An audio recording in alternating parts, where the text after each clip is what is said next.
We often start these deep dives with a familiar story, the story of ideological clash. Right. A powerful new religion sweeps across a continent, and it almost always involves, the forceful replacement of the old gods. Absolutely. If you look at the Christianization of Northern Europe, for instance, or even the early Islamic expansion into Persia, that narrative of conquest and replacement it's just front and center. But today, we are going deep on a radical exception to that rule. A huge one. We're delving into the heart of the Turkic world, where two vast, powerful belief systems, ancient Tengrinism, the faith of the eternal blue sky, and the rising tide of Islam, didn't really clash. They fused organically. Exactly. Our sources actually describe this as a harmonious fusion of heavenly paths. And that's our core mission for this deep dive. We are tracing the intellectual and theological DNA of the great Turkic empires, those states that stretched from the steppes all the way to the Mediterranean. Yeah, we want to understand how the sky god, Tengri, wasn't defeated, but as some of the sources elegantly put it, he naturally flowed into the one Allah. We've pulled material from 8th century runic inscriptions, chronicles of conversion, and later Sufi poetry to really see how this dual identity was forged. We're looking past the battlefield and into the soul of the nomad. And the question we really want you to hold on to is this. How did a pragmatic, nature-focused steppe religion provide the perfect ideological scaffolding for armies that would become the absolute sword of Islam, while still keeping its ancient heritage just beneath the surface? Okay, let's start at the beginning then. Before the Quran arrived, what exactly is the structure of Tengrinism? What made it such uniquely fertile ground for Islam? Well, at its core, Tengrinism is centered on Tengri, the supreme sky god. He's the boundless blue vault above you, formless, timeless, infinite. And crucially, this wasn't polytheism. Not at all. And that's the key. It was already a strict monotheism. Tengri stood above all other spirits, all ancestors, all other entities. So this is a massive distinction. We're not talking about a shift from worshiping a bunch of carved idols to worshiping one god. Precisely. They were already focused on a single, invisible, supreme being that provided a ready-made ideological bridge. So what about the rest of the cosmos? Well, the universe was split into a tripartite world. You had the upper world of celestial spirits, the middle world where humans lived alongside nature called Yer-Su. Earth-water. Earth-water, exactly. And then the lower world of subterranean entities. And what connected these? I remember reading about the world tree. Yes, the 9-branched world tree connected all three, and this was often physically represented in rituals around the sacred birch tree, the Kayin. It was their axis mundi, connecting the shaman ritually to the sky and the earth. This focus on structure brings us to a core concept, Toru. This isn't just a legal code, is it? It's more like a cosmic law. It is the divine and sacred order that must be maintained. Toru is the law of the Kagan, and it governs everything from military discipline to property rights. And Tengri enforces this directly.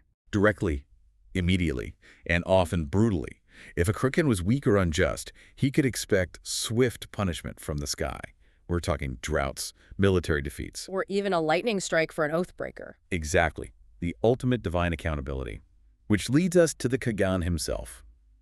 He isn't just a political leader, he's a chosen proxy of heaven. Tirad Balmus, begotten by heaven. Precisely. And his entire legitimacy rested on possessing Kut. Let's linger on Kut. It's often translated as just divine fortune, but it seems so much more critical than that. What is it, really? It's the intangible heavenly mandate. It's the divine soul or fortune that allows the Kagan to rule successfully and maintain Toru. When a ruler has Kut, his armies win, his people prosper. But it's conditional. It is absolutely conditional. If the Kagan fails, if he's defeated in battle, it means Tengri has withdrawn his Kut. So losing a battle wasn't just a military setback. It was a theological catastrophe. The loss of Kut meant immediate political collapse. The people would abandon him. The state would just fracture. And they carried this idea, this profound concept of conditional, performance-based divine rule with them into the Islamic world. Absolutely. The Orkhon inscriptions from the 8th century say it plainly. Tengri, who gives the states to Khans, put me as Kagan. So for you, the listener, this is the key political inheritance. Rulers are only legitimate if they are strong and successful. Now, here's the pivot. Given this strong ancient cosmology, how on earth did it align so neatly with Islam? I mean, when Islam spread into Persia, there were huge differences to reconcile. Here, it seems like a perfect resonance. It was almost instantaneous because of that monotheistic bridge we mentioned. The supreme invisible Tengri resonated perfectly with Islamic Tawhid, the absolute oneness of God. Both systems utterly reject idol worship. So they weren't being asked to abandon their core belief, they were just being asked to universalize the name of the entity they already revered. That's the key interpretive shift, yes. And they found other parallels. The divine law of Toru, this cosmic order, it mapped pretty cleanly onto the idea of Sharia as a universal code of justice for the entire community, the Ummah. Okay, I have to challenge that a little. Toru was customary law, it was flexible, enforced by the Kagan on the move. Sharia is a highly technical, written, urban legal code upheld by institutions like judges. How did they square that circle? That's a brilliant point. The synthesis wasn't in the legal details, but in the shared goal. Yeah. The belief that the ruler must be the guardian of a universal, divinely mandated justice on earth. The Turkic elites saw Sharia as a more formalized, structured, and, frankly, more effective version of the cosmic order they already believed in. It gave their political concept an established administrative framework. A universal framework for their inherited mandate. And Exactly. And even on a personal level, their rituals had prepared them. the ablutions. Right. Ritual cleanliness was vital for shamans before ceremonies. The required washing mirrored the Islamic rules of tahara.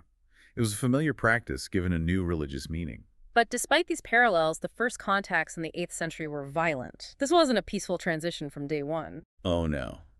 The Umayyads conquered places like Bukhara and Samarkand by force. Many Turks saw the Arabs as invaders. Mass conversion didn't happen right away. So what was the turning point? The pivot comes in 751 at the Battle of Talas in modern-day Kyrgyzstan. This was a massive showdown between the Abbasid Caliphate and China's Tang dynasty for control of Central Asia, a huge geopolitical drama. And the Turkic tribes, the Karluks, were initially allied with the Chinese, weren't they? They were, but they saw the tide turning. Mid-battle, the Karluks defected and joined the Abbasids. Their betrayal secured an Abbasid victory and permanently pushed Chinese influence eastwards. So conversion follows a military alliance. How did the Turks see this? They saw it through the lens of Tengri. The victory wasn't just tactical. They saw it as Tengri blessing an alliance where the Arabs' heavenly order, their disciplined armies and universal faith, actually strengthened the nomadic order of the steppe. So Islam wasn't submission to a foreign power. It was joining a globally victorious heavenly mandate. It affirmed their political destiny. And this alliance quickly militarized. The Turkic warrior became the dominant military force in the Islamic world. The guardians of Sharia, the new expression of Toru, Which brings us to the Gulam system. and the Mamluks. Yes. Starting in the 8th century, Abbasid caliphs began forming elite corps of Gulam slave soldiers, mostly Kipchak and Oghuz Turks, known for their loyalty and skill. They rose to incredible power, even controlling the caliphs during the anarchy at Samarra. And these Turkic military systems define some of history's most powerful dynasties. Without a doubt.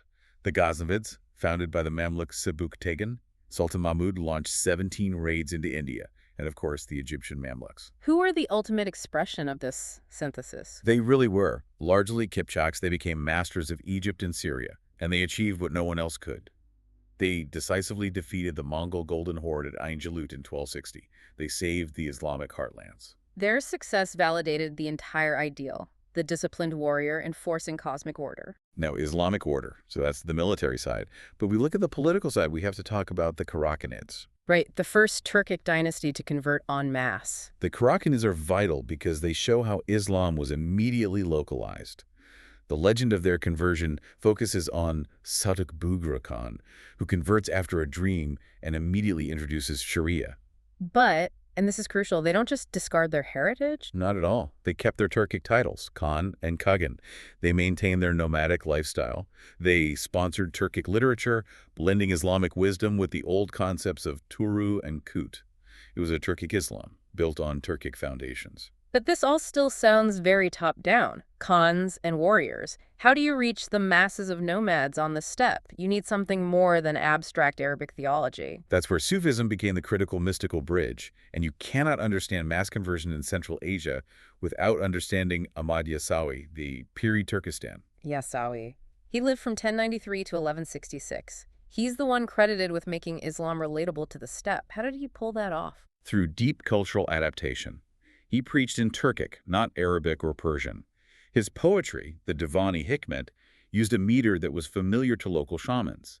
He didn't ask them to abandon their culture. He gave their existing spiritual practices a new path. Can you give us a concrete example? How did he adapt shamanism into Sufi practice? Okay, think about a shamanic ritual. The shaman, the calm, enters an ecstatic trance, right? Right, with rhythmic drumming, chanting, often around the sacred tree. Yes, to journey to the upper or lower worlds.